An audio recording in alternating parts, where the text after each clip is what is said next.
नमस्कार विद्यार्थी मित्रांनो, मी डॉक्टर विजय शिंदे, सहाय्यक प्राध्यापक, अर्थशास्त्र विभाग प्रमुख, गोखले एज्युकेशन सोसायटीचे कला, वाणिज्य व विज्ञान महाविद्यालय जव्हार, जिल्हा पालघर. विद्यार्थी मित्रांनो, आज आपण परकीय भांडवल गुंतवणूक याविषयी माहिती घेणार आहोत. कोणत्याही देशाच्या आर्थिक विकासात परकीय भांडवल महत्त्वपूर्ण योगदान देत असते. परकीय भांडवल गुंतवणूक म्हणजे इतर देशातील नागरिक, संस्था, कंपन्या, सरकार तसेच आर्थिक वित्तीय संस्थांकडून देशात होणाऱ्या गुंतवणुकीस परकीय भांडवल गुंतवणूक असे म्हणतात.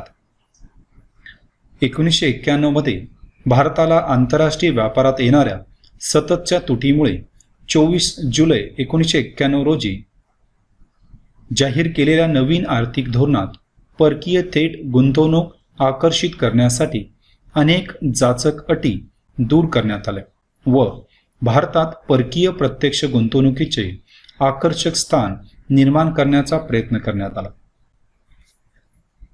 आता आपण परकीय भांडवल गुंतवणुकीचे स्वरूप बघूया. 1. प्रत्यक्ष परकीय गुंतवणूक. या गुंतवणुकीत इतर देशातील गुंतवणूकदार दीर्घकाळासाठी गुंतवणूक करतात. अशा गुंतवणुकीचा उद्देश उद्योगावर व त्याच्या व्यवस्थापनावर नियंत्रण राहावे हा असतो. अशा प्रकारची गुंतवणूक व्यक्ती, कंपन्या, उद्योग संस्था किंवा सरकारद्वारे केली जाते. 2. परकीय पोर्टफोलिओ गुंतवणूक. अशा प्रकारची गुंतवणूक व्यक्ती, परकीय वित्तीय संस्था यांच्याद्वारे कंपनीमध्ये भागभांडवल खरेदी करणे किंवा शेअर बाजारातून शेअर खरेदी करून केली जाते. 3. Depository receipt. American depository receipt यांची खुल्या बाजारात खरेदी विक्री होऊ शकते. अशा प्रकारचे सर्टिफिकेट परकीय स्टॉक एक्सचेंजमध्ये खरेदी विक्री केले जाऊ शकतात.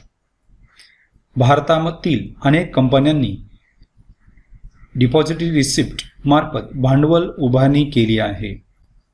4. Global depository receipt. अशा प्रकारचे सर्टिफिकेट डिपॉझिटरी बँकेकडून शेअरच्या मोबदल्यात दिले जाते. ग्लोबल डिपॉझिटरी रिसिप्ट हे अमेरिकन व इतर परकीय शेअर बाजारात नोंदणी केलेले असतात व त्यांची खरेदी विक्री होऊ शकते. 5. कर्ज स्वरूपात परकीय भांडवल. अशा प्रकारचे कर्ज हे परकीय देशातून परकीय चलनाच्या स्वरूपात घेतले जाते, जसे की परकीय सरकार किंवा आंतरराष्ट्रीय संस्था जसे world bank, IMF, Asian development bank यांच्याकडून. त्याचबरोबर परदेशातून खाजगी व्यक्ती, बँका, वित्तीय संस्था यांच्याकडून व्यापारी कर्ज. त्याचप्रमाणे भारतातील व्यक्ती, परदेशात नोकरी, व्यवसाय करणाऱ्या प्रवासी भारतीयांकडून परकीय चलनातील ठेवी. आता आपण परकीय प्रत्यक्ष गुंतवणुकीचे प्रकार बघूया. त्यामध्ये पहिला, नवीन उद्योगात गुंतवणूक. अशा प्रकारच्या गुंतवणुकीस ग्रीनफील्ड इन्व्हेस्टमेंट असे सुद्धा म्हटले जाते. अशा प्रकारच्या गुंतवणुकीचा उद्देश उत्पादन क्षमता वाढवणे, उद्योगांचा विस्तार करणे, संशोधन व विकासाला चालना देणे हा असतो. त्यामुळे रोजगार निर्मिती, उत्पादन व उत्पन्न वाढीस चालना मिळते. 2. उद्योगांचे विलिनीकरण. परदेशातील उद्योगावर नियंत्रण प्रस्थापित करण्यासाठी अस्तित्वात असलेल्या उद्योगांचे भागभांडवल खरेदी केले जाते किंवा असा उद्योग परकीय उद्योगात विलिनीकरण केला जातो. या प्रकारातील गुंतवणुकीत 77% गुंतवणूक विकसित देशातून तर 33% गुंतवणूक विकसनशील देशातून झालेली दिसते. 3. WTOचे 3 प्रकार. त्यातील पहिला प्रकार आहे भागभांडवल स्वरूपात. या प्रकारच्या गुंतवणुकीत परकीय गुंतवणूकदार कंपनीच्या 10% किंवा अधिक भांडवल खरेदी करते. त्यामधून अशा कंपनीच्या व्यवस्थापनावर परकीय गुंतवणूकदारांचे वर्चस्व प्रस्थापित होते. 2. गुंतवणुकीतून मिळालेल्या उत्पन्नाची पुनर्गुंतवणूक. या प्रकारात गुंतवलेल्या परकीय भांडवलावरील उत्पन्नाचा नफा लाभांश स्वरूपात वितरण न करता असे उत्पन्न पुन्हा गुंतवले जाते. 3. इतर गुंतवणुकीचे मार्ग. यामध्ये अल्प व दीर्घकालीन कर्ज आणि बहुराष्ट्रीय कंपन्यांकडून होणाऱ्या गुंतवणुकीचा समावेश होतो. आता आपण परकीय प्रत्यक्ष गुंतवणुकीचे फायदे बघूया. त्यामध्ये पहिला, गुंतवणुकीत वाढ. परकीय गुंतवणुकीमुळे देशातील स्थिर भांडवलाच्या गुंतवणुकीत वाढ होते व यामुळे परकीय कर्ज व त्यावरील व्याज ही वाढत नाही. 2. आंतरराष्ट्रीय व्यापाराचा ताळेबंद सुधारतो. विकसनशील व अविकसित देशांना आंतरराष्ट्रीय व्यापाराच्या ताळेबंदातील तूट भरून काढण्यासाठी परकीय गुंतवणुकीचा फायदा होतो. व्यापारातील तूट काही प्रमाणात भरून निघते. 3. सामाजिक विकास. परकीय प्रत्यक्ष गुंतवणुकीमुळे देशात रोजगार निर्मिती होते. त्यामुळे देशातील दारिद्र्य, बेकारी, उत्पन्नातील विषमता व निम्न राहणीमान या समस्या सोडविण्यासाठी फायदा होतो. 4. पायाभूत सुविधा.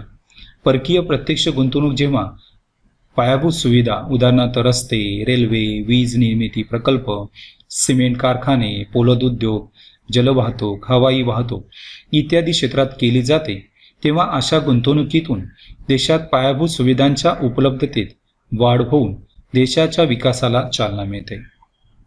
5. देशांतर्गत उद्योजकांना प्रोत्साहन. परकीय गुंतवणुकीमुळे ज्या देशात अशी गुंतवणूक होते त्या देशातील उद्योगाला तसेच पूरक व इतर उद्योगांना चालना मिळते. उद्योजकांना अनेक सुविधा उपलब्ध होतात. 6. स्पर्धा. परकीय प्रत्यक्ष गुंतवणुकीमुळे परकीय तंत्रज्ञानाचा वापर करता येतो. त्यामुळे देशातील तसेच परदेशातील व बहुराष्ट्रीय कंपन्यांमध्ये स्पर्धा वाढते. या स्पर्धेमुळे गुणवत्तापूर्ण वस्तू व सेवा स्वस्त किमतींना ग्राहकांना मिळतात. 7. मानवी भांडवलाचा विकास. परकीय गुंतवणुकीमुळे देशात रोजगार वाढतो, परंतु अशा रोजगारासाठी आवश्यक असलेल्या कौशल्याच्या मागणीत वाढ होते. त्यामुळे असे कौशल्य विकसित करणारे शिक्षण व प्रशिक्षण नागरिक घेऊ लागतात. त्यामुळे व्यवस्थापन कौशल्याबरोबरच इतर आवश्यक कौशल्यात वाढ होत असते. 8. महसुली उत्पन्नात वाढ. परकीय गुंतवणुकीमुळे उत्पन्न, रोजगार, नफा तसेच मागणी व पुरवठा यांच्यात वाढ होते. त्यामुळे सरकारला मिळणाऱ्या प्रत्यक्ष व अप्रत्यक्ष करांच्या उत्पन्नात वाढ होऊन सरकारचा महसूल वाढतो. क्षेत्रीय विकास. देशाच्या अर्थव्यवस्थेतील प्राथमिक क्षेत्र, दुय्यम क्षेत्र व सेवा क्षेत्रांचा विकास होण्यासाठी परकीय प्रत्यक्ष गुंतवणुकीने चालना मिळते. 10. साधनसामग्रीचा पर्याप्त वापर किंवा वाटप. परकीय प्रत्यक्ष गुंतवणुकीमुळे देशातील भूमी, श्रम, भांडवल, संयोजक यांचा अपव्यय टळतो. त्यांना पर्याप्त व कार्यक्षम वापर होण्याच्या दृष्टीने परकीय गुंतवणूक फायदेशीर ठरते. आता आपण परकीय गुंतवणुकीचे तोटे किंवा दोष बघूया. 1. तीव्र स्पर्धा.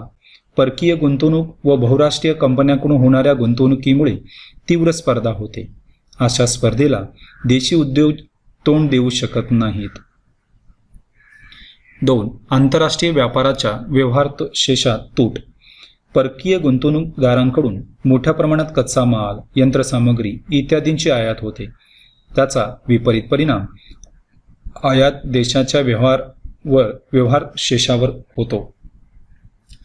अवलंबित्व. विकसनशील देशांचे विकसित देशांवर व परकीय तंत्रज्ञानासाठी अवलंबित्व वाढते. 4. सार्वभौम व निर्णय स्वातंत्र्य. परकीय गुंतवणुकीमुळे देशातील सरकार व नागरिक यांच्यावर मोठ्या प्रमाणात बंधने आणली जातात. त्यांचे निर्णय स्वातंत्र्य मर्यादित राहते. 5. अप्राधान्य गुंतवणूक. परकीय गुंतवणूक नफ्याच्या प्रेरणेने केली जाते. त्यामुळे देशातील भूमी, श्रम यांच्या अप्राधान्य क्षेत्रांचा वापर केला जातो. 6. सामाजिक परिणाम. दीर्घकाळात सामाजिक विषमता, आर्थिक विषमता, शहरे व ग्रामीण विभाग यांच्यातील विषमता वाढत जाते. श्रीमंत व गरीब अशी दुहेरी अर्थव्यवस्था अस्तित्वात येते. 7. सूक्ष्म, लघु व ग्रामीण उद्योग. परकीय गुंतवणूक मोठे उद्योग, भांडवलावर आधारित उद्योग अशा उद्योगामध्ये केली जाते.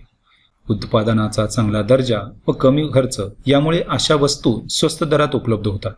त्यामुळे सूक्ष्म, लघु व ग्रामीण उद्योगांवर याचा विपरीत परिणाम होतो. 8. अयोग्य तंत्रज्ञान. परकीय प्रत्यक्ष गुंतवणुकीतून होणारी आयात भांडवल प्रधान तंत्रज्ञानासाठी असते. लोकसंख्या व विपुल मनुष्यबळ असलेल्या अविकसित व विकसनशील देशात असे तंत्रज्ञान अनुकूल नसते. अशा प्रकारे परकीय गुंतवणुकीचे अनेक दोष आहेत. विद्यार्थी मित्रांनो, या संदर्भ ग्रंथ व पुस्तकाच्या आधारे आपण ही संकल्पना समजून घेतली आहे. धन्यवाद.